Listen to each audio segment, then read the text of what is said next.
1,00,000 మంది శివభక్తులతో కలిసి మహారుద్రాక్ష పూజలో పాల్గొనండి. వెంటనే కాల్ చేసి మీ పేరును నమోదు చేసుకోండి.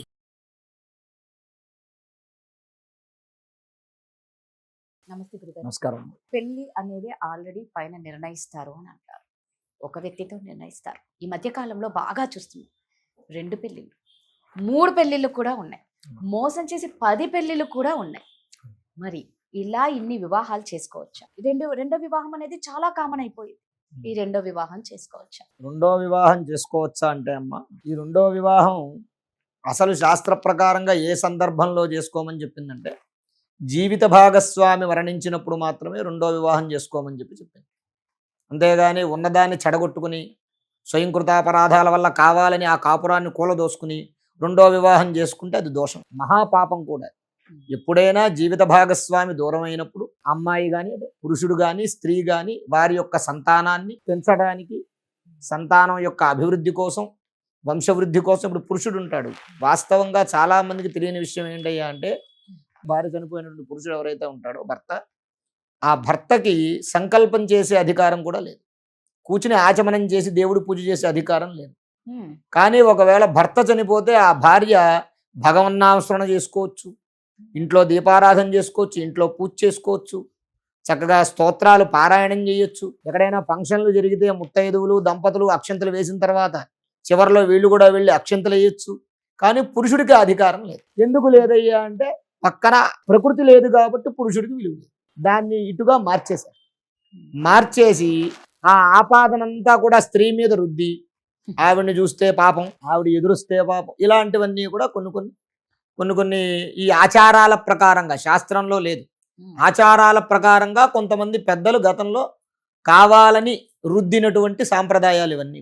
కాబట్టి స్త్రీకి ఒకవేళ పూర్వకాలంలో ఏమిటయ్యా అంటే, భర్త ఇక్కడ చాలా అంటే ఎందుకు చేసుకోకూడదు స్త్రీ వివాహం భర్త మరణించిన తర్వాత అని పూర్వం ఎందుకు చెప్పా, ఇప్పుడు అందరూ చేసుకుంటున్నారు, దానికేం లేదు. ఎందుకంటే స్త్రీ కానీ ఒక పురుషుడు కానీ సంతానం ఉన్నప్పుడు ఆ సంతానాన్ని అభివృద్ధి చేసుకోవడం కోసం ద్వితీయ వివాహం, అది కూడా మరణిస్తేనే చేసుకోవాలి.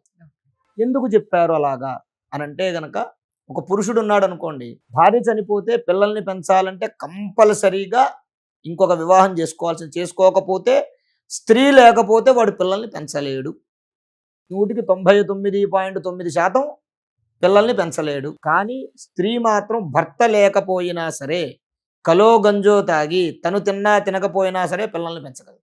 ఆ శక్తి స్త్రీకి ఉంది కానీ పురుషుడికి పిల్లలు ఉన్నప్పుడు రెండో వివాహం చేసుకోవచ్చు లేదు. పురుషుడికి అంటే స్త్రీకి ఉంది కానీ ఆ శక్తి, అంటే పిల్లల్ని పెంచే శక్తి తోడు లేకపోయినా సరే పురుషుడికి లేదు. అంటే ఒకళ్ళో ఇద్దరో ఎవరో పెంచితే పెంచుండొచ్చు కాక కానీ 100కి 99% లేదు.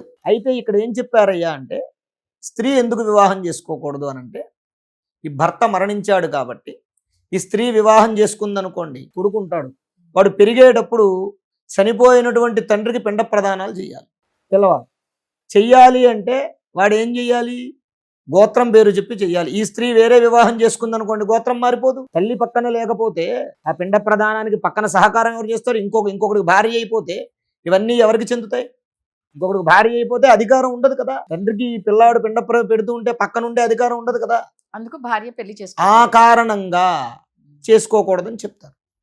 అయితే పురుషుడు మాత్రం, పురుషుడికి ఆ గోత్రం మారేటటువంటి అవకాశం లేదు కాబట్టి చేసుకోవచ్చని అప్పుడు చెప్పారు. కానీ ఇప్పుడున్నటువంటి కాలమాన పరిస్థితుల్లో తప్పనిసరిగా ఒక స్త్రీ, ఇప్పుడున్నటువంటి సమాజంలో, అంటే మనం ఒక దుర్భరమైనటువంటి దురదృష్టకరమైన సమాజంలో బ్రతుకుతున్నాం కాబట్టి, ఒక స్త్రీ ఒంటరిగా జీవించలేనటువంటి పరిస్థితుల్లో, అంత దౌర్భాగ్య స్థితిలో మనం ఉన్నాం కాబట్టి ఒక తోడు కావాలి కాబట్టి ఖచ్చితంగా చేసుకోవచ్చు. కొంతమందికి అనుమానం వస్తుంది, ఏంటి మరి ఆ గోత్రం మారుతుంది కదండి, మరి ఆ గోత్రం సంగతి ఏంటి, మరి గోత్రం ఎలా మార్చుకోవాలి ఏంటి అనేది వస్తుంది. అప్పుడు ఏం చేయాలంటే, ద్వితీయ వివాహం చేసుకునేటటువంటి ముందు నది దగ్గరికి వెళ్ళాలి. ఎక్కడైనా పుణ్యక్షేత్రం ఉన్నటువంటి నది దగ్గరికి వెళ్ళి నదిలో స్నానం చేసి ఆ నదీమ తల్లికి నమస్కారం చేయాలి. అమ్మా, నేను నా జీవనాన్ని అభివృద్ధి చేసుకోవడం కోసం ఫలానా అతన్ని వివాహం చేసుకున్నాను, అతను గతించిన కారణం చేత అతని యొక్క గోత్రాన్ని నేను విసర్జిస్తున్నాను అని చెప్పి ఆ నదిలో ఆ గోత్రాన్ని విసర్జించి స్నానం చేసి బయటకు వచ్చి అప్పుడు ద్వితీయ వివాహం చేసుకో, అలా చేసుకోవచ్చని కొన్ని శాస్త్రాలు చెప్పాయి. కాబట్టి ఆ పరంగా చేసుకోవాలి తప్ప, అంటే జీవిత భాగస్వామి మరణిస్తేనే ద్వితీయ వివాహం యొక్క ఫలితం. జీవిత భాగస్వామి మరణించకుండా ద్వితీయ వివాహం చేసుకుంటే ఏ విధమైన ఫలితం ఉండదు. అంటే మీరు అన్నట్లు పూర్వము ఈ గోత్రాల కోసం మాత్రమే ఇంట్లో ఉన్న ఆడవాళ్ళకి అంటే భార్యకి పెళ్లి చేసుకోకూడదు. చేసుకోకూడదు. అంటే వంశవృద్ధి అనేటటువంటిది నాశనం అయిపోతుంది అక్కడతోటి. ఉమ్. ఎందుకంటే వాడి పిల్లాడిని ఆవిడ తీసుకెళ్ళిపోవాలి. పిల్లవాడు లేకుండా ఆవిడ జీవించలేదు కదా. అప్పుడు ఆవిడికి ఏంటయ్యా అంటే ఈ పిల్లవాడు తండ్రికి పిండ ప్రదానం కానీ పితృకార్యాలు కానీ చేసేటప్పుడు ఎవరిలో ఒకళ్ళు స్త్రీ పక్కన ఉండాలి. భార్య లేకుండా వాడికి చేసే అధికారం లేదు. ఉమ్. వివాహం కాకముందు తల్లి పక్కన ఉండాలి ఖచ్చితంగా పురుషుడికి. వివాహమైన తర్వాత భార్య పక్కన ఉండాలి. కాబట్టి ఖచ్చితంగా ఆ గోత్రం యొక్క ఎప్పుడైతే వీడికి అధికారం పోతుంది కాబట్టి అది నాశనం అయిపోతుందని, తద్వారా ఏమవుతుంది, ఈ పితృకార్యం అది సరిగ్గా చెయ్యకపోతే ఆ చనిపోయిన అతని యొక్క ఆత్మ ఘోషిస్తుంది. ఘోషించి అది పితృదోషంగా పడుతుంది. ఆ పితృదోషంగా పట్టి వివాహం చేసుకున్నందుకు అవతల ఆవిడ సుఖంగా ఉండదు, వీడు పితృకార్యం చెయ్యనందుకు వీడు సుఖంగా ఉండడు. సుఖం లేని జీవితం ఎందుకు? అందువల్ల వివాహం చేసుకోకూడదు అనేటువంటి చేసుకోవాలి అంటే మీరు చెప్పిన చేసుకోవాలి అంటే నేను చెప్పిన విధంగా గోత్రాన్ని విసర్జన చేసి అప్పుడు చేసుకోవాలి. చెప్పారు గురుగారు. ధన్యవాదాలు. శ్రీ మహాగణాధిపతయే నమః.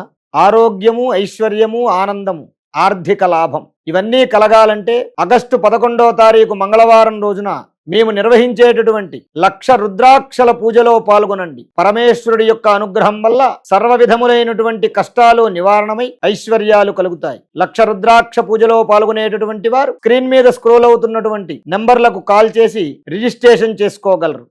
స్వస్తి.